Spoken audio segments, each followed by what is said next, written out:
other meetings in regards to the strategic plan priority. And I'm not sure if anyone's had a chance to look at them or anything, but we'll ask questions from the audience in a little bit. But some of these items, we know that they have different dollar amounts attached to them, and we're going to try and work through what we can. And some of the recommendations have different priorities, I guess you would say, from a council perspective. So my question towards staff, and that as we look and move forward, if something becomes available, or a grant or something for, or partnering, say, with BC Housing to develop affordable housing, we'll be looking at that as we go forward. But we've started a plan and we'll move forward. So I guess that's kind of the question towards our CAO, because we do have them in different orders and different levels of funding amounts and time and such as well. So. Please. If I may, Your Worship, through you to Councillor Patterson. So what we're hoping to achieve is a baseline work plan for the next few years. And so if Council can give us some direction on priority actions, this will always be something that's flexible. So if something comes up or a new initiative comes before Council, we can certainly discuss them at that time and bring additional tasks or additional staffing recommendations to Council.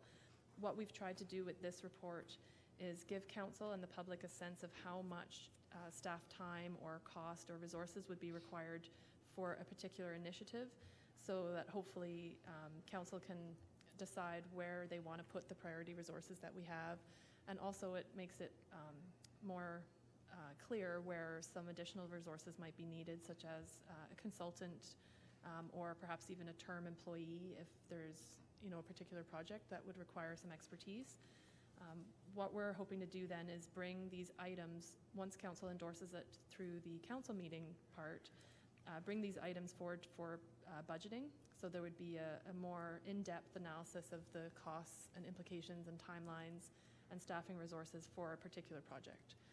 So for example, if Council voted to direct staff to look into supportive housing, then we would go away between now and budgeting in the fall and put together a more fleshed out proposal on that.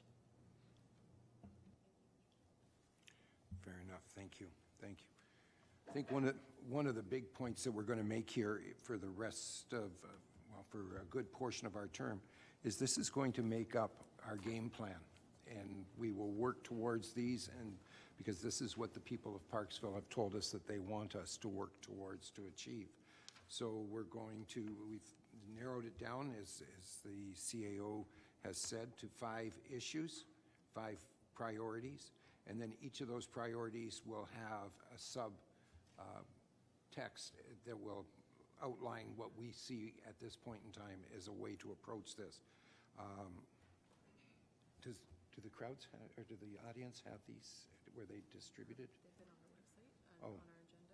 There's probably a few copies, but I'm not sure. All right. So are there any other questions on Council before I ask the Councillor Chandler? Thank you, Your Worship. I was away and was able to do quite a bit of reading on the website in regards to the minutes and about the strategic plan. Lots of time in the car and lots of time in boats. So in reality, I mean, we've gone over this ourselves many times. Mm-hmm. We've had 5 separate meetings, and then we had a wrap-up meeting. But I was wondering if we were going to have a bit of a talk for the public tonight, just to show them what this was all about in that respect. So that was my thought, and then we would field questions. But so. Sure. Yeah, I think it's a really good idea for us to go through them so that the audience has, and people at home have a chance to know what we're talking about. And on the reports, for those of you that have them in front of you or have read them, Staff has done a pretty good job of just putting dollar signs beside. The $1 sign was kind of a low-cost item. $2 signs was a medium cost, and obviously the $3 signs was a much more expensive solution to it. So based on that, let's take a walk through these if we can, all right? The first and these aren't in order of what we think are the most important. All 5 are very important to us, but we'll start with affordable housing. Do you want to go through it? Yeah, sure. Thank you, if I may, Your Worship. So very quickly kind of summarizing these, because there are quite a few that were presented. One of the items that was brought up was the city looking into supportive regulations for co-op housing. And so in the explanation here, we basically say that in some regards we have done this. The city's multifamily zone actually permits for any kind of ownership. So co-op housing is permitted outright in the city currently. One element that might be a higher investment on council's part would be if the city wanted to lease or donate land to somebody or to a group for a cooperative housing project. That would be at the high end of the city's investment. So that was basically laid out in the options. The next item was regarding amenity policies. And so council could adopt a policy that any developer that is voluntarily offering an amenity would be directed or guided by council to focus on affordable housing. At the moment, our official community plan does recognize affordable housing as a valued amenity, but it's not mandated or there's no strong language from council that that's the only amenity they want to focus on. In most cases, communities like to have more flexibility on that, and they would pick an appropriate development and say affordable housing is the goal for that one. However, council can do that relatively easily if they wanted to focus on affordable housing. The next item outlined was for council to direct staff to essentially package application fees. As anybody who's been through a large project knows, there's many different fees and application processes that someone would go through. And so if we can make it more straightforward by combining, sort of one fee for all of the different processes that you need to go through, it could make it more streamlined for a developer that's offering affordable housing. The 4th item on this list was looking into development cost charges. So development cost charges are something that cities charge to new developers. It's quite a legislated process, so you're only allowed to charge for things like road, sewer, sanitary and storm sewer, parks, and water. So DCCs are reviewed quite regularly, but there's quite a few different things council can do in terms of directing development to certain areas, waiving DCCs for certain developments such as affordable housing. We already do that in the city of Parksville. There's other options like waiving DCCs for green buildings. So staff could be directed to come back with some more definitive options on that regard, or in that regard. The next item was consider options for alternative housing. So things like tiny homes. This is again something relatively easy for us to do within our current regulatory environment. The city has made some really good efforts already in this regard by allowing carriage houses in all residential zones. We also allow suites in all zones. We allow for suites in the industrial area. So there's perhaps maybe more education that could be done on this front. So that would be fairly easy for staff to undertake. The 6th item on this list is consider selling surplus city land for innovative affordable housing. So similar to the earlier item of donating land for co-op housing, this would see the city either partnering, like we are working with BC Housing on some initiatives, or working with other groups where the city could perhaps lease land that it owns for a very low amount, especially if it's an affordable or co-op housing development. Some indirect actions that the city could follow in this regard were partnering with BC Housing or Habitat for Humanity, or lobbying provincial jurisdiction to make some changes that would make affordable housing easier, things like providing grants and other funding opportunities for the city. So that's for affordable housing. Thank you. That's our first part on affordable housing. Should be known that we are currently reviewing inventory of all the city-owned lands to establish those that are zoned as parklands and those that are just lands that we happen to own, so that we can evaluate whether we can use those for some form of like co-op housing or making a donation to Habitat for Humanity. We're in that process right now. Staff is doing a really good job of looking at it, and hopefully in the next few weeks, I guess month or so, September. Hopefully by September we'll have some answers for that, and we'll be able to start making some announcements on the possibility of affordable housing projects being brought to Parksville. I think you'll all be very pleased with what we're about to bring forward. So, Councillor Fraz. I have a question for staff through your mayor to CAO. When we were going over the strategic plan, putting it together, there was a lot of talk about bringing our average age down in our community. I don't know if it was just on our side of the conversation or if it was coming from the public too, but I heard younger families being supported into it. And so I'm looking as to where in the strategic plan has that kind of language that leans towards that. I don't know if it was lost in translation in it, because I do recognize that things like recreation, when we talk about tracks or pools, you know, those are things like at Blenus if they have a track. So we are considering the youth in that, and in housing we're looking at you know, family housing as well, like when co-op for people that are new to the communities or whether they have children in the community. We did an application for child care needs assessment, which I'll speak to later. But those kind of things kind of seem like they're surround this, but I'm trying to find where that is in our plan, where that's a focus of ours. Go, please.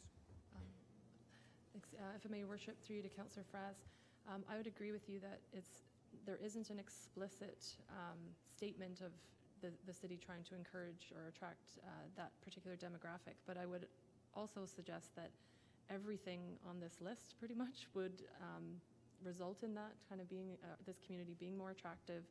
I think offering high quality amenities, affordable housing, a safe community with economic opportunities as well for young families to find work in our community, all of those things I think will contribute to that. You know, certainly what we're looking for this evening is feedback on the wording of the strategic plan itself, and I think we're certainly, you know, open and able to add particular statements if council wishes to see those explicitly referenced. And then a follow-up, if I may, with that, then perhaps in our vision, if we could add a line in there that speaks to a focus being on whether it's younger demographic or families for a community, so that if someone were to read this without knowing from the perspective that we have, that they could see that that's the direction we're trying to go. Yeah, if I may, Your Worship, through you to Councillor Fraz, the vision currently says for all ages, so premium indoor-outdoor recreation amenities for all ages.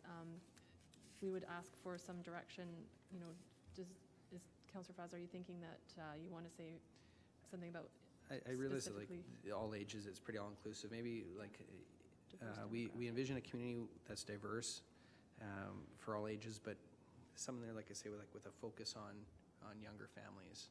Sure. Or some to that to show. I don't know. I guess I'm open for some feedback from council too, so that everyone can have some input there. Yeah. If I may, Your Worship, also it may fit under the mayor's message where we're talking about, you know, just say residents, but maybe we could add a focus on young families or something right in here. We can certainly take it away and bring something back to council. Yeah, or from council.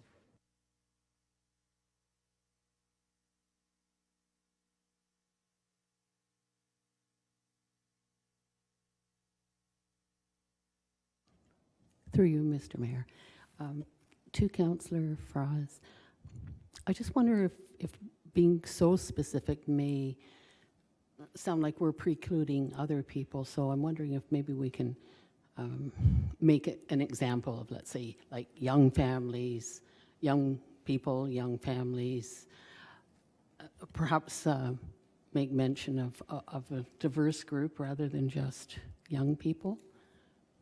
That's just a thought.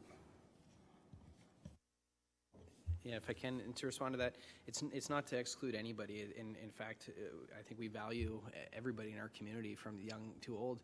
It's like the mayor had mentioned before, in the future he wants to make sure that there's someone around to be able to change his diapers. How are we going to do that? It's not going to be me. That's not my expertise.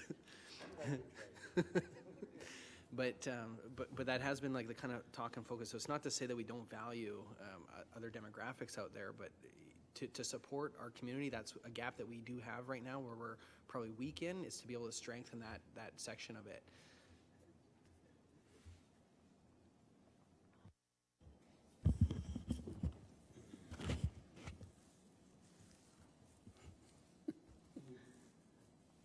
I would ask, leave it with us and let us come back with where we understand yours, and it's a valid point. We do, I mean, one of our objectives has been since last November that we want to start to lower the average age in the city of Parksville. Not saying we want to do anything other than that, but let's see what we can get. Appreciate it. I think I got the spirit of my message across, so if Okay. the rest of council agrees to it, then that'd be great. He has the spirit.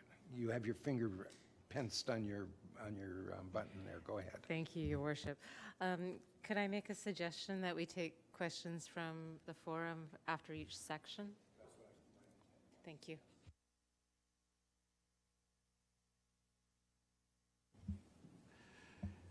Thank you, Your Worship. If I may, I'd just like to offer the comments instead of waiting for the breakdown of all the different options that CAO Kaler has already provided to us.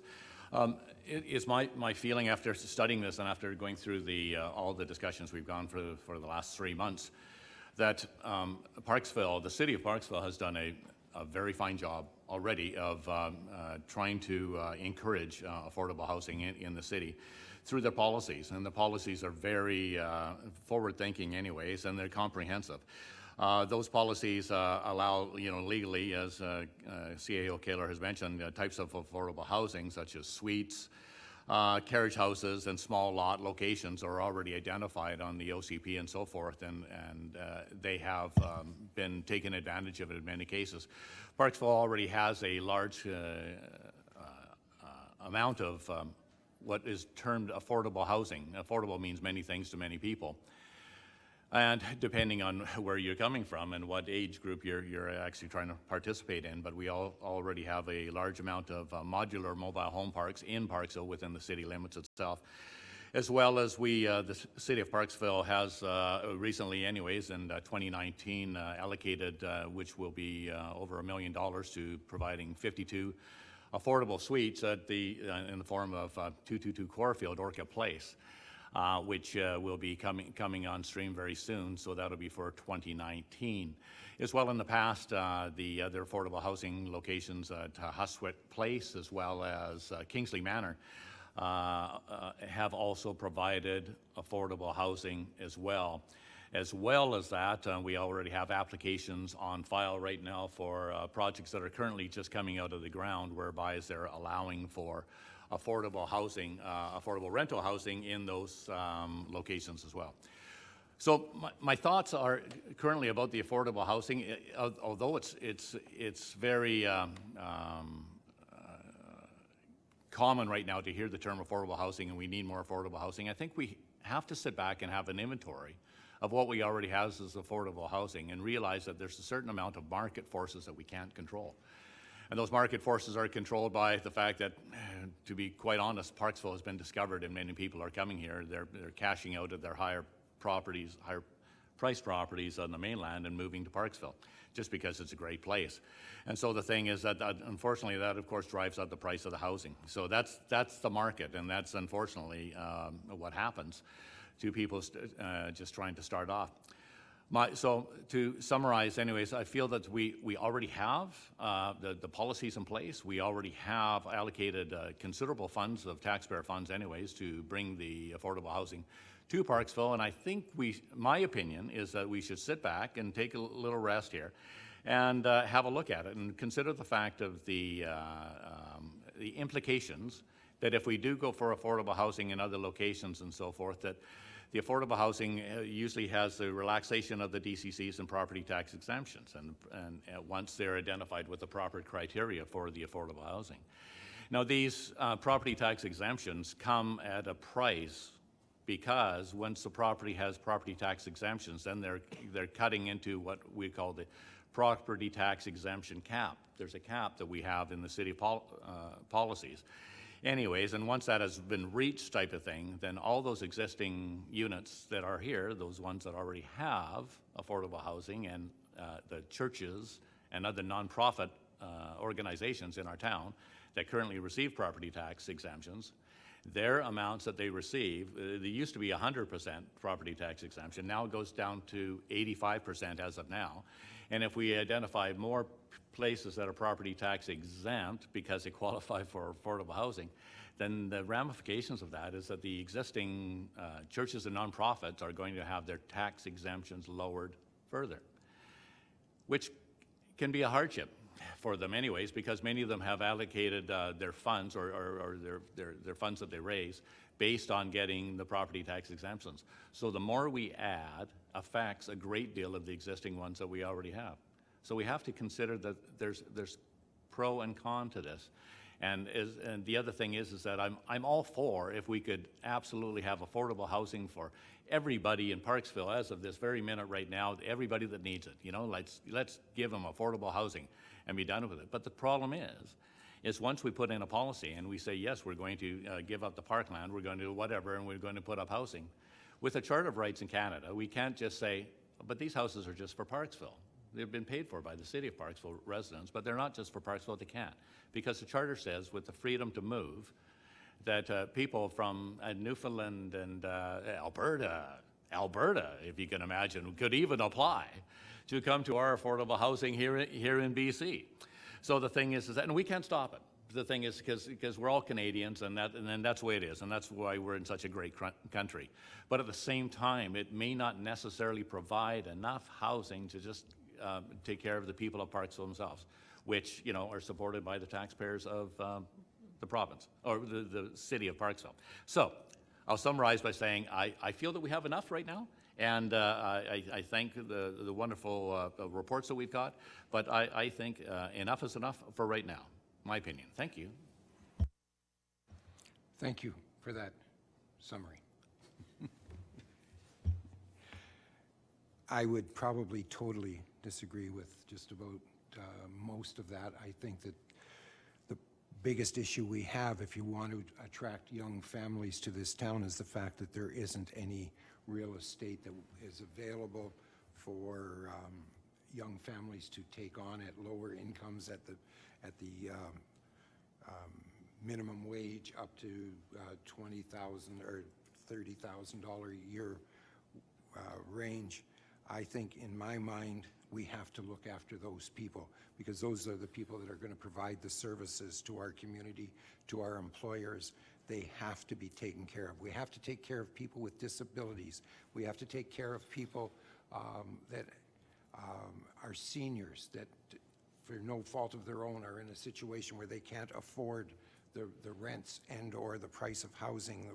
So we need to be looking at this. It's our obligation to look at every possible situation and find out if it's feasible or it's not. And in my mind, we haven't even started to lift the rocks on this one. So I'm all for us looking at this. I'm all for things like co-op housing. I'm all for Habitat for Humanity.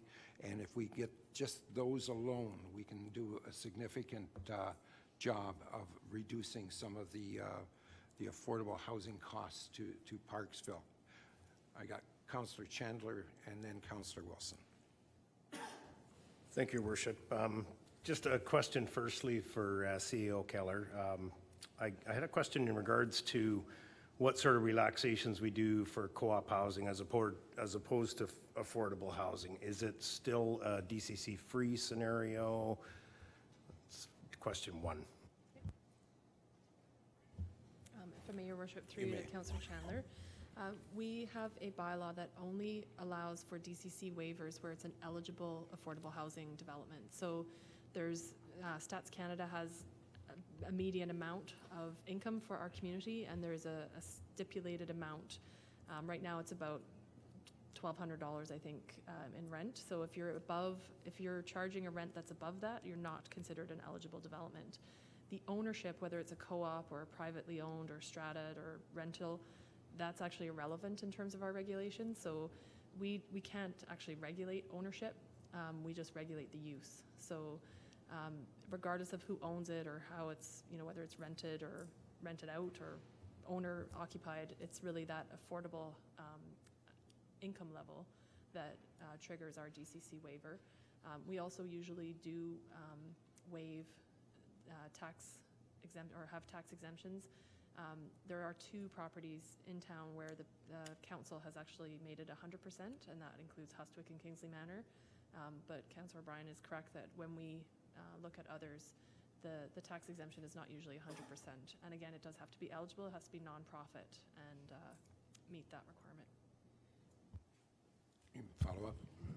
A follow-up, not in the form of a question, but just a comment. Knowing that co-op housing really is a great structure, I've done a lot of reading on it, and I actually lived in co-op housing when I was younger. And one thing that I really found that was really great about it was it's a really well-rounded scenario, and it's something that you can plan out 5 and 6 and 8 years out to start looking at these properties to continue to work on building one every year and so on and so on. And it could be built in the same area or just in a different area of town. But the one thing that's really quite cool about it is that when people want to move up, it allows somebody to come in at a various income level that's their income level that they're comfortable with, and they can fit into that exact place, whereas somebody might have left there that can afford another $400. So it's a great tool for the government to actually also regulate that by way of income tax refunds their T4s, and so it's quite highly regulated in that respect, so that there's not a lot of cheating, and not to say that would be the case, but it does have its safeguards there, and so it proves to look after the people that are really needing it, and I think we've got to look specifically at the population we have here of seniors, and anybody really in regards to the overall population. I mean, you can have a sensor in your car go out and it's $1,500, so it's that can be a devastating blow to you for the course of the next 6 months, and so that's where those kind of expenses that are a little bit lesser can really make a big difference. So, thank you. Okay. Councillor Wilson, and then I'm going to go to the audience for a bit, because otherwise we won't get past the first topic. So go ahead. Thank you, Mr. Mayor. I also agree with Councillor O'Brien in some ways about affordable housing. And listening to the discussion, I wonder if perhaps it's the word affordable housing as the umbrella, whereas perhaps we should be calling it a mix of housing, everything in balance, that we don't just try to go over too far in one direction. And so a balance of housing and a mix of housing can be many things to many people. We can have workforce housing, we can have co-op housing, we can have all of these other things, but maybe not under the umbrella of affordable. And perhaps that's the sticking point to that right now. Thank you. All right. Is there anybody in the audience that wants to wade into this? No? Okay. All right. Councillor Greer, you had go ahead, please, Karen. I just want to say I appreciate Brian's comments. Those are some information that I wasn't aware of. That couldn't help thinking our average, according to the last census, the average family income, $42,000. So that's not very much money. So I would tend to agree if your average household income is that low, well then people are living currently in affordable housing. You know, if you have incomes that are 80 to 100, 100 plus, I would think then the correlation would be your housing in effect would be far more less affordable. Thank you. Anybody else? Councillor Greer is just dying to ask a question. I assume this is on. I too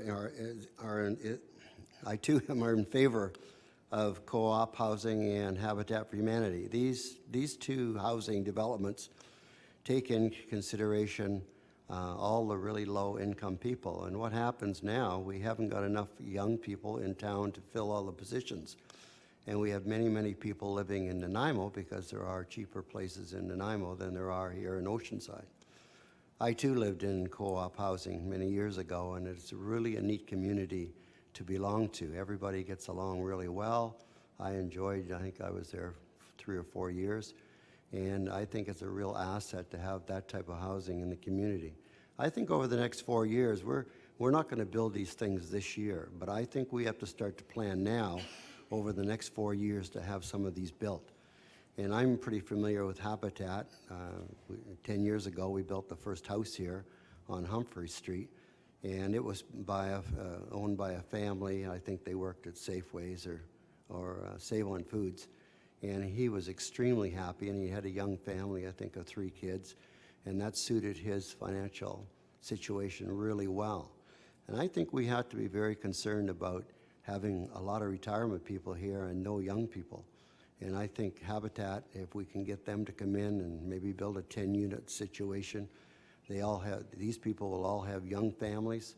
And so I think it's very important that we start thinking and working on this now, because in the next 4 years goes very fast, and if we wait much longer, we'll be finished and somebody else might be here with different ideas, I don't know.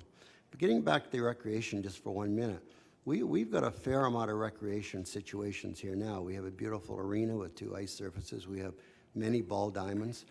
And Councillor Greer, I'm going to ask you to hold on to that comment. Nice segue, but it didn't work. I had another 20 minutes. I know, it was a nice segue, but it didn't work. All right. Councillor O'Brien, quickly. If I may, as a follow-up to Councillor Greer's comments, Your Honour, to reflect on Habitat for Humanity. Of course, I would have no problem with Habitat for Humanity because it's specific based and built. I too worked for a company that supported many Habitat for Humanity projects, and they were with great success. And so I'm fully aware of that model. What I do have a problem with is the taxpayers of Parksville being asked to provide housing for low-income workers and for the companies that are not paying a living wage and so forth, and they're asking us to put up housing so that they can afford to pay a minimum wage or close to it, and us to provide housing for it. Well, you know, as I talked to a developer recently, I said, well, how do you expect to get workers in your place if you move to Parksville with your business? And he said, quite frankly, he says, I don't pay minimum wage. He says, I pay better wage than anybody else in Parksville. I have better benefits. And he said, I run a better operation. He said, I have no trouble getting workers. And he didn't say, oh, by the way, I hope you're going to put up housing for my workers. So that just kind of went along with it. So that's, but as far as Habitat goes, yeah, I'd have no problem with that. But I think the rest of it, I believe, and as the comment from the audience anyways, I believe we do have the amount of affordable housing here. And sometimes you have to wait. You have to apply for it. You have to put your name on a wait list. I know when I moved into Alberta, we had to put our name on a wait list before we could get into a housing that we could afford. And sooner or later, you know, through attrition one way or the other, we got into something we could afford. But you know, we had to be there because that's where my job was. But at the same time, sometimes you just have to apply for it and wait for the existing stuff that we already have. But thank you. Moving right along. Pardon? Yes, please. Go on. Finish your...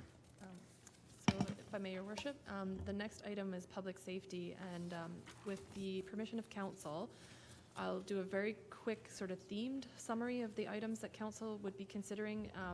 We also have the City Foreman, Parks Foreman here this evening, as Council had some specific questions about one of the CPTED, or Crime Prevention Through Environmental Design aspects. So I'll maybe very briefly summarize that the items for consideration by Council in terms of strategic planning are focused around enhancing our bylaws, so putting regulatory provisions in place that we could address public safety An example of this is the bylaw that council already adopted to regulate solicitation downtown. We also have a bylaw coming forward later tonight on needle regulation. The other item was a policy on enforcement and enhancing and prioritizing where that is directed. We also have some items centering around traffic calming and safety in the roads. And then the final item was lighting and these crime prevention options, such as clearing areas where folks might be doing some illicit activities or providing coverage for criminal activities.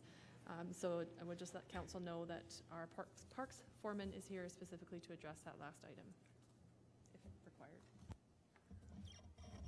Thank you. Understanding that our parks foreman has a time constraint, maybe we can jump right to that question, and then we can go on to the other things, if that's all right.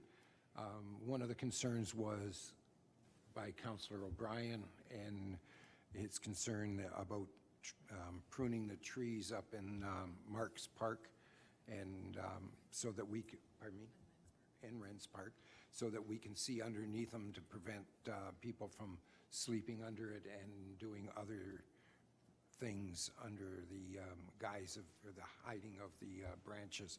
So if we could we ask you to perhaps tell us a bit about what the benefit or non-benefit of trimming the trees back or and the shrubs back so that we can see underneath? Warren. Yeah, please, Warren, sorry. Come forward for just a second. Because it seemed too easy to be.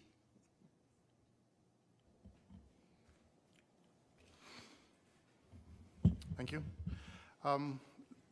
We've gone through a process over the past 5 to 8 years, I would say, where we have gone into parks such as Ren's Park and Marks Nature Park and limbed up the trees as best we can and taken the underbrush down as low as we can. In conjunction with the droughts that we've had over the past few years as well, this has resulted in the center areas of Marks and Ren's Park dying out. I can't completely 100% attribute it to one or the other, but I do have concerns in regards to more invasive plants now taking hold in Marks Parks, for instance, such as the Himalayan blackberry and or the English ivy that was in the park as well. So there's definitely, Parks Department actually initiated the initial opening up. You know, we recognized that there was issues in those two parks. We wanted to contribute to the solution and thought that it would be a way to improve visibility and reduce the issues that we had in the park. And for some part, it did do that. But I will say for Marks Park in particular, from my understanding, that the camps that have been in Marks Park are at the back portion of the park. So they're probably 100 meters plus from the road. So even with the trees limbed up, the brush taken down, it's such a long sight line into that portion of the park that I don't know that it would be that beneficial. It's something that, of course, we would do if directed. But it is something that we have to kind of make adjustments to that park where perhaps we are maintaining that not as much of a nature park, and maybe there's going to be some areas within it where the trees have died out that we're converting to like a meadow area in the center instead of a treed area. It's really difficult for us to reestablish new plantings. We've done replanting in Foster Park, the Parksville Wetlands, and a number of other parks as well, and we have limited success with that because there's no way of getting supplemental watering to those areas. So it is difficult to maintain the urban forest within the city. Thank you. Thank you very much. Councillor O'Brien. Thank you, Your Worship, and through to Mr. Payne. Thank you very much for your remarks there. And for the audience's benefit here, the term that we're referring to is called CEPTED. I believe the CAO, Kaylor, will correct me, crime prevention through environmental design. So what that means is the crime prevention, the idea is to lower the amount of brush and areas where the bad people can hang out and do bad things. And so the thing is that, so the idea of this septhead was to, okay, let's limb the trees, let's take the underbrush out of the way so that they can't camp and so forth. And Mr. Payne, our parks foreman, or sorry, your title, Warren? Yeah, parks foreman? Yeah, Mr. Payne has brought up to our attention in the past, though, that this does not come without grave results for our parks themselves. The enviro system, as Mr. Payne pointed out anyways, is a very complex system, whereby is that it's not just the trees that are in our parks, it's all the underbrush, it's the root system, and it's all everything, it's the bugs and the critters and everything else and that form this elaborate system that we call a park or a forest in an urban area. If we get in there and clear out the brush from underneath these trees, it's going to cause severe strain on the trees. We're well into climate change, as we can all aware, and I used to be a denier, I can tell you, and I was wrong. We're into climate change, and I agree. We have to do something. Now, all the brush and all the hiding spots all behind there provide a very nutritious area for the trees to feed from, and all the bushes as well, but it also preserves water. The thing is that it stops the water from drying out in the drought conditions. We're into drought now. Here we are in the summertime. It's here. It's happening all the time. So by doing this, by doing the septet program, we're endangering our trees. And the thing is that we have a real problem. So I'm going to go on record right now. It's coming up, but we have to have a much stronger, vigorous tree policy in the city of Parksville. And that's all there is to it. We got to increase the canopy in this city because we're cooking right now under this sun.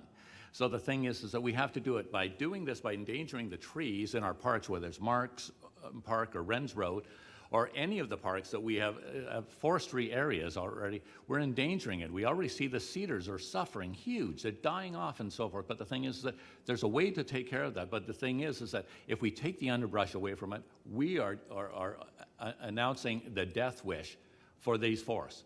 And I'm totally against it. So I'm not against trying to keep the bad people out of our parks. I totally get that. But I believe that we have a new policy in play now in between the RCMP and our bylaw enforcement officers that are in there making sure that these people are setting up camps and ruining the forests and so forth. But by clearing out this brush, I believe Mr. Payne put it very eloquently to us all that basically he said it breaks his heart, to do this. It goes against his better judgment because he's a gardener. So the thing is, I truly appreciate his concern for this, and that way I don't appreciate or would support any septed in our forests. Thank you. Thanks, Warren. Thank you. All right, any other questions or comments? Thank you. Any other questions? All right, moving right along. Anything from the audience? Yes, ma'am.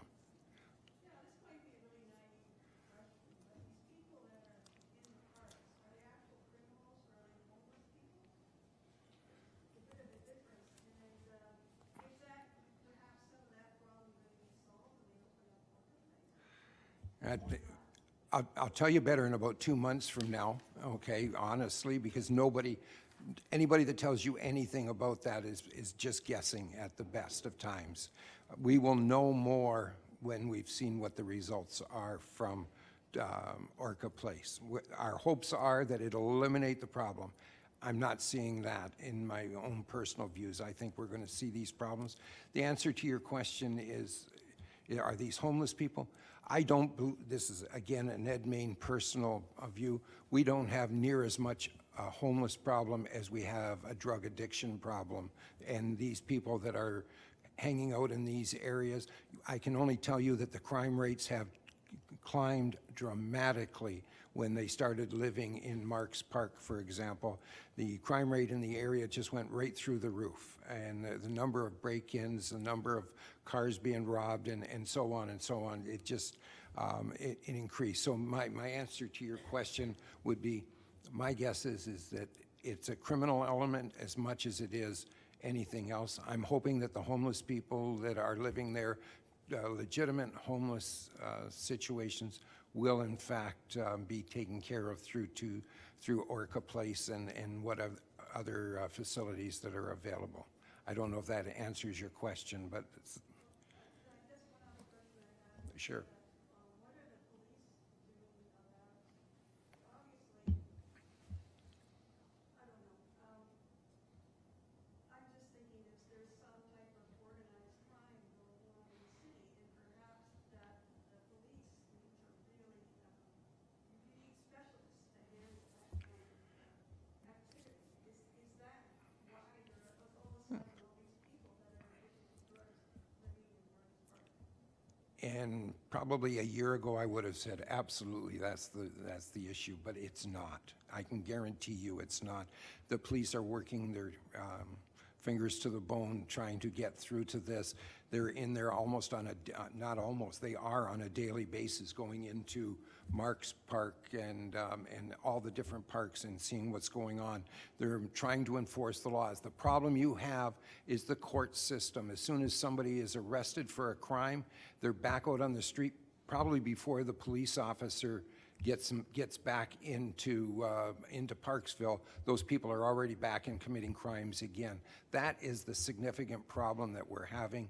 They are not being dealt with. There's no risk involved for people to commit the crimes that they're committing. The Crown prosecutors won't even prosecute for small crimes. They just don't see the benefit of it because they know for a fact the person's going to be out in the street in a little while. I'll give you a real quick example, and then I'll quit talking on this matter. But we had a situation where somebody was, an individual was arrested like 7 times and out the next day all 7 times. They caught him using a stolen credit card. The police officer chased him out of the store.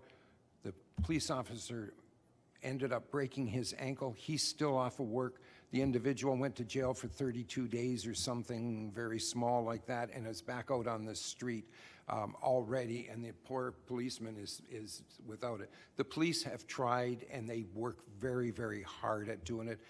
I would tell you that if it wasn't for the police department, the RCMP, and the bylaws officers from the city of Parksville, both of them have done yeoman's job in controlling this to the point where in last November when we all came to office, there were people living in the parks here, there were people living in behind the city, there were panhandlers up and down the street and so on. They have taken that and cleared it up significantly. There's still a long ways to go. We still have problems, but we need to fix it. I'm not adverse to homeless people. Homeless people, legitimate homeless people, need to be helped and worked with we'll go back in affordable housing of some sort. But criminals, the people that are committing all these crimes that we're seeing, the crime rate in Parksville has gone right through the roof. We're one of the strongest crime rates for petty crimes in all of Canada. I think we were number 6 or 7 on the report last year for petty crimes. Okay, so that's on a per capita basis, but it's not anything we want to brag about in this town. So, having said that, yes, I think the police are doing their job, and they're doing the best they can with what the courts are allowing them to work with. Sorry, I went on a tangent and I shouldn't have. I apologize. Sir.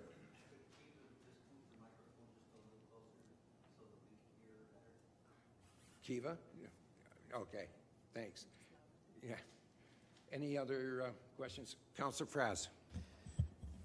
A comment I just wanted to make regarding that SEPTED that Councillor Bryan was speaking about is it's not just in Marks Nature Park, but there's a trail off of Wren's Road that connects near Cedar Ridge. This summer, we had quite a few correspondents talking about people that were going into there just a few meters off the path into some bush and using hiding spots and some kind of activities that were going on in there. I don't really want to describe right now, but anyways, I wanted to go take a peek in there, see what was going on or where this spot was. Myself and Councillor Chandler had walked down there in the middle of the day. We found the trail is easily visible right off the side, and it's not trees and limbs and people camping in that. It's just people going in there, whether they're skipping school. There was a couple children in there, some young teenagers.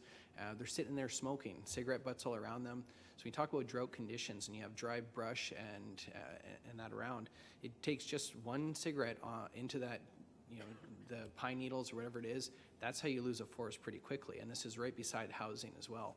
So if some of those measures is clearing some of that brush, so there's a line of sight from the trail to, like I say, from probably myself to Councillor Wilson, to help keep children from going in there to smoke when they're skipping school or whatever is going on in there. I think some of those things need to be considered. So it's not just one extreme to limb all the trees out, or I think there's a happy medium. This is not 100 meters in the back of the yard. It's right beside the trail. Thank you. Councillor Chandler. Thank you, Worship. Yeah, I agree with Councillor Fraz, and I also agree with Councillor O'Brien. I think that there has to be that happy medium. There has to be, not a total clear out, but I think there needs to be a bit more maybe potentially line of sight in certain areas, maybe a bit of potential lighting that can be put in there that can work as in the same deterrent, where if there is a bit of lighting, there's things can be seen a little bit easier, and it's not as easy to be storing stolen materials. I mean, there's no question there's lots of stolen goods that are taken into some of the woods here. It's been a known fact and seen quite often by police and by law. I guess the fact of the matter is no one's trying to be hurtful to people that have nowhere to go, but if they're going to be in the community and they're coming in to steal and pillage from the community, and this stuff all goes back to Nanaimo and it's on buy and sell the next day, then I think those are things that we really need to watch. And one of the things is the SEPTED can be very effective, I believe, in certain ways in different areas, and each area needs to be looked at as a separate entity. And so I think that, it's worth looking at least in a discussion standpoint, and looking at maybe 2 or 3 things per each area to see what works the best. Thank you. Any other questions? Anything from the audience? Yes.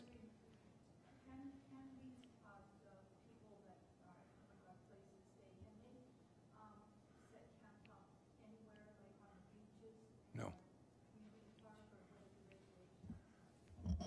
No, they are not allowed to be on the beaches. They're not allowed to be in any of the community park. Foster? Yeah, community park, I'm just getting the word now, which 3 it is. Community park, Foster Park, and Springwood are all no camping allowed in those. The other camps, they're allowed to move in at 7 o'clock at night, and they have to be out by 9 a.m., out completely. And that was always the trick before, because they would take a tent and lay it down and say, oh, well, we've closed the tent down. And now what we're doing is we're saying, no. When it comes 9 o'clock, we want all of your stuff off of the site and moved out. And so that's helping a little bit, because it gives us an opportunity to see the mess that has been left, if there has been, and we're able to clean up the sites a lot better than we have been in the past. So it's, but I hope that answered your question. Okay. Any other questions before we move on? Thanks. Next one. Thank you, Mr. Mayor. So the next item was economic development and downtown revitalization, and there's several initiatives. I'll just summarize them quickly for the interest of time. We talked about appointing the mayor to represent and market the city with potential investors and partnerships, considering partnerships with university programs, so film schools or trades programs. We've been talking about looking at traffic calming for Highway 19A, slow people down so that they take advantage of the businesses in that area. Also discussed looking at DCC rates to encourage development and direct it to downtown. So essentially what that would do is make it more affordable in terms of DCC charges for developments that are downtown, and then it would spread that cost out to other areas. So it's an incentive to develop downtown over other parts of the city. And the other item is continuing the revitalization tax rebate. We currently have a downtown plan where new construction or renovation is given a tax exemption for 5 years. So that's one that we were thinking we could continue with. The other items included partnerships with the ODCA, which is the Oceanside Development Construction Association, the Downtown Business Association, the Chamber, and the Tourism Association. We do currently have great partnerships with those groups, and so we were discussing partnerships on specific projects, such as the wayfinding one we've just been doing downtown. And then the other item included an amenity policy looking to fund a downtown square. And an indirect item was promoting entertainment events and activities in our public parks and streets, such as the Craig Street Market and the Canada Day celebrations in the city. Okay. Any questions? Any comments? Moving right along to healthcare. Okay, thank you, Your Worship. So the final item, it was recognized by Council that although there's not a huge amount of direct authority in this regard, healthcare does preliminarily fall under the ministry's jurisdiction. There are things, however, that the city can do to support increased access to medical, whether it's doctors or other medical professionals. One of the items being considered was leasing or donating city space at a lower cost to allow medical clinics or specialist offices to open. Another item was consideration of a task force where the city would facilitate relationships and bringing the right people to the right table to converse and look at opportunities to attract more medical professionals to the area. The other item was for the city to fund studies or gap analysis to basically identify what specific activities would actually result in more doctors and LPNs coming to the community. And then another item was lobbying the provincial government to take actions to better address doctor shortages in the region. Thank you. Any questions? Councillor Chandler. Thank you, Your Worship. I appreciate the time to be able to talk on this. It's something that obviously our town and City of Parksville is in definite need of, and the whole island, we're really behind with doctors and whatnot. So one of the things that I was going to say is it's become unaffordable for even doctors, believe it or not, to live in certain areas, and not everybody's a specialist and so on. So I think one thing that I would really like to see would be for us to look at trying to get doctors from other areas, maybe even full clinics from other areas. I have brought this up before, but maybe approach a clinic that's already set up on the other side of the water that's fully capable of running and has doctors that potentially want to put a second operation in an island location, and maybe 3 of those doctors want to relocate to this area, and they'll find 3 new ones for that side. So something of a model that's already a proven model, a business model, I think would be a really, really great approach to chase that piece down. It's just a suggestion, but I think that would be we call it the low-hanging fruit. That would be a great way to stimulate some fast conversation and potentially look at somebody that is looking to expand. So, thank you. Thank you. Any other questions? Anything from the audience? Please. I just wondered if you've looked at different communities and supports that they're offering to these professionals coming in. For example, like in the Comox Valley, there's been a significant number of doctors come in the last couple of years, and those professionals are still taking patients. So in talking to one of them, and the fact is that I had to go to the Comox Valley to get a doctor, and his point was that the supports for young families are significantly greater. So what he said was, to him, the benefit was having the resources, having the pools, the tracks, the things that he felt would allow his children to develop in the way that he was comfortable with. So when I mentioned that we're in Parksville, he just said, you know what, we looked and there just wasn't enough there for me.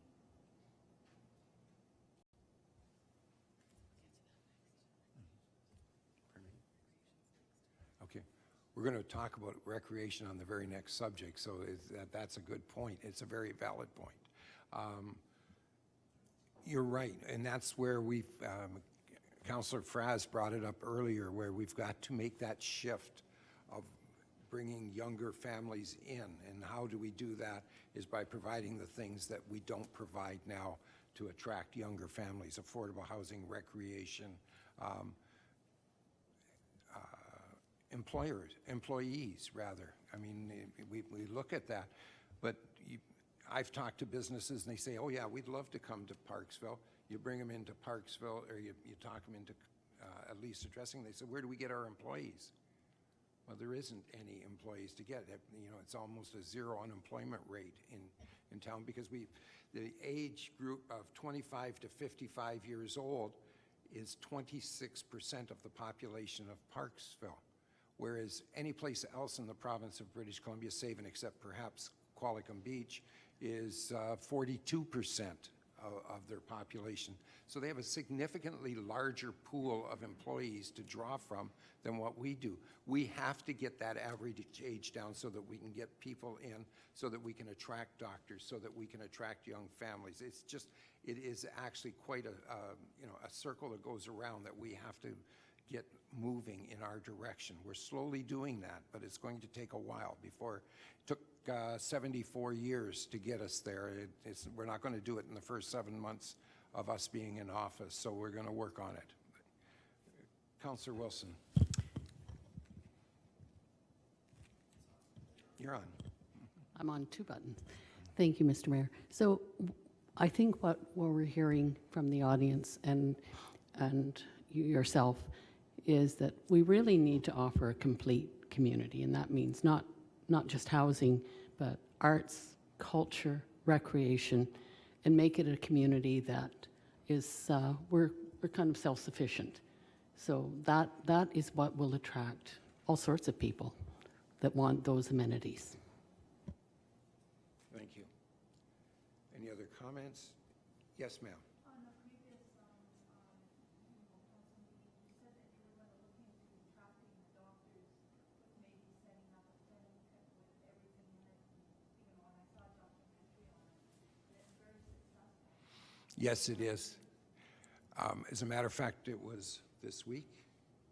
You know, this week we've had some meetings on it. Again, it's going to take us a little bit of time to go there, but you're absolutely right. Doctors don't want to be business people, and that's a generalization, but I believe that to be true about most. Most of the ones we talked about, they want to come in, work with their patients, and then go home. They don't want to be doing the accounting and the handling of staff and all the other idiosyncrasies that go with running a clinic. And so there are companies now out there, there are individuals that are out there that manage clinics and then the doctor and them split the fees up at that point so that it works out. It actually works very well. And we are looking at that. We are having those discussions even as we speak. And hopefully some of that will come to fruition in the near future. But it's going to take a bit of time. Any other questions? All right. We'll move right on to recreation then. Okay, thank you, Your Worship. So the last item is recreation and ties in with many of the other items we've been discussing. The key one is investigating options for large capital investment in new recreation facilities.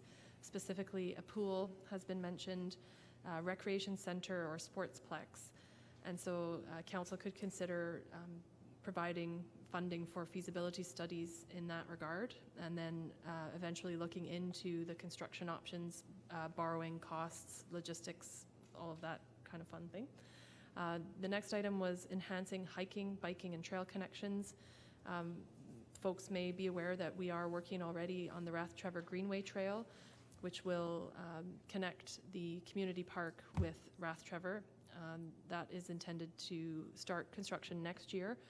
We do need to work with multiple parties to have that come to fruition. There's also many items identified in the city's OCP where new trails, mostly through development, would be acquired. Also looking, one of the options here is looking for regional funding to support that. Developing amenity guidance, so that again, working with developers, council is providing some strategic advice on where they want to see these new trails and parks. And this one was already completed, happy to say this week, which was improving volleyball nets at the sand courts at the community park. So providing recreation for folks that may be out of school for the summer, or anyone that wants to go down and take advantage of that great location. And then the final item was just pursuing partnerships with both public and private entities and seeking synergies in that regard.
We're going out to plans for putting additional pickleball courts up here in the next little bit. The engineering is being done, is started already, and so we're going to be building some additional pickleball courts there. We are going to be having a discussion probably the first part of September when we come back after the August break. We will be talking about a feasibility study for the swimming pool and sportsplex and what we can and can't do with that in comparison to all the money that's involved, and also how the region will get involved in this. So there's a lot of work to do on this, but we're very, very excited about the idea. Councillor Frass. Question to the CAO through the mayor is regarding dogs and off-leash areas. I know we have some off-leash parks. There are some trails that seem to be popular as off-leash dog areas, like near the industrial park. Are they allowed as off-leash areas, or do we have any off-leash dog trails? No. If I may, Your Worship, through to Councillor Fraz, I'm not aware of any formalized off-leash dog trails. We do have the off-leash dog park at Springwood. That's the only one I'm aware of that's legitimately an off-leash park. There are some areas too that are used, I believe, that are more in the region, that are up for, I guess, I don't know if it's formal or informal, but they are used certainly for off-leash. That's not something that we've put in place formally yet in terms of inside the city. Okay, that's I think something I'd like to look at is particularly for that near the industrial area. There's that trail that connects down to Top Ridge there. Yeah, I think that could be a good spot for looking at to be an official off-leash dog trail area. No, we can take that under consideration. Councillor O'Brien. If I may, through your worship anyways, to address the member of the audience talking about cross-connection and so forth.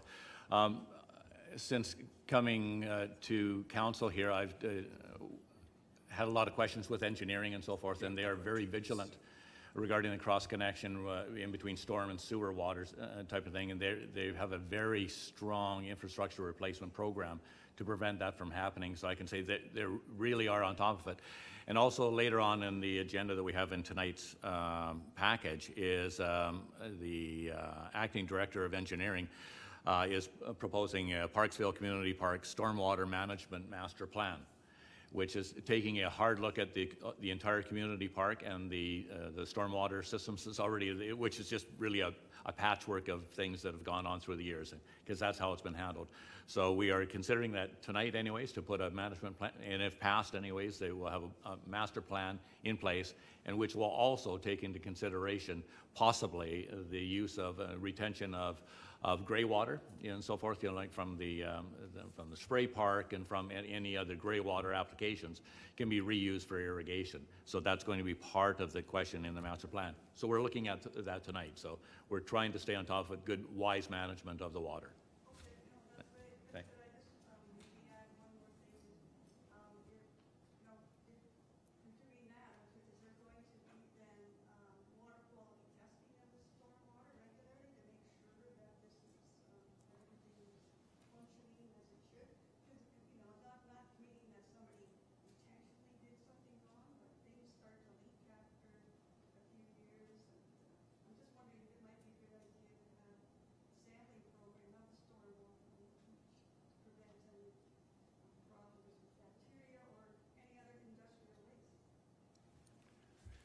Let's ask the pro from Dover. If I may, through your worship. So currently there is no formalized sampling process. I know there's been volunteers through Mid-Vancouver Island Habitat Enhancement Society that have been doing some volunteer work in that regard and submitting them to the department, to the city.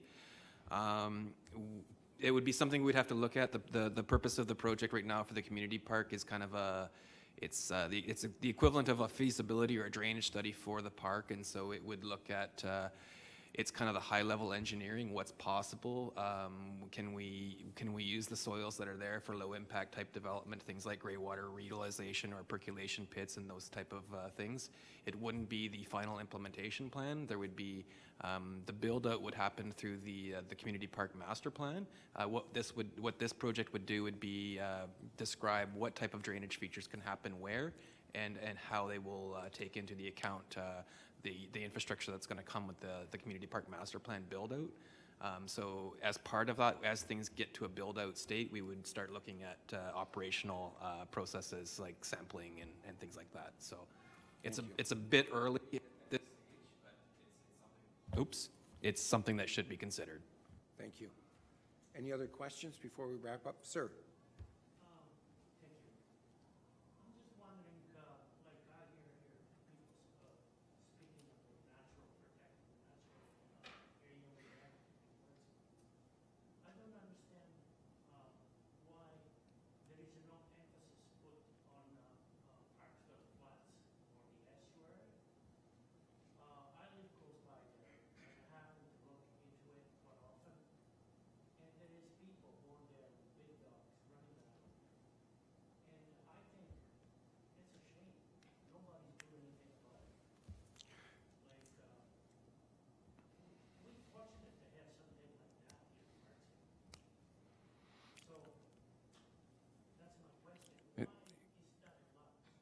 It's a good question, and what I would tell you is that falls under the jurisdiction of the Regional District of Nanaimo, because it's off of the San Periel, so that's in,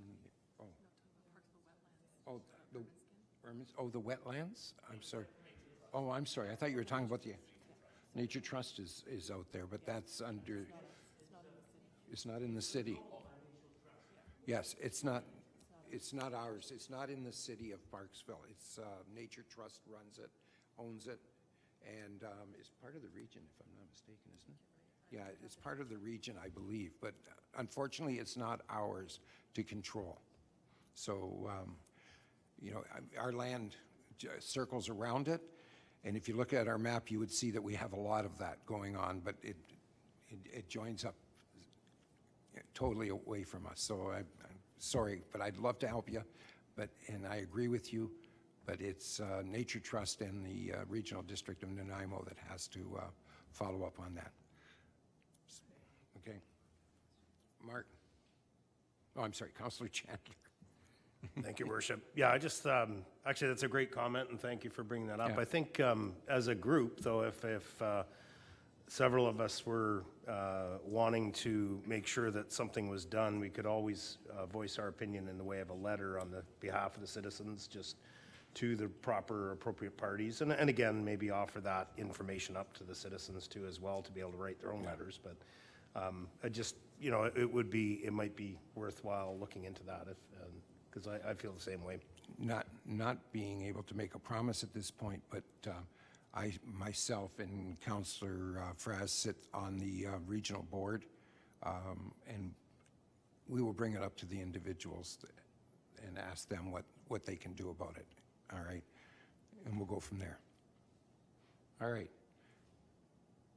We need to take a brief pause here now for a break. So we need a motion to adjourn.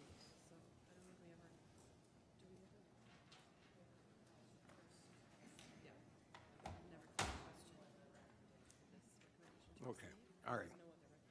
All right, I need a vote on the recommendation to receive. All those in favor? Opposed? It's carried. Thank you. And need a move, adjourned by Councillor Fraz and second by Councillor Wilson. Thank you, and we'll be back at 6 o'clock. Thank you.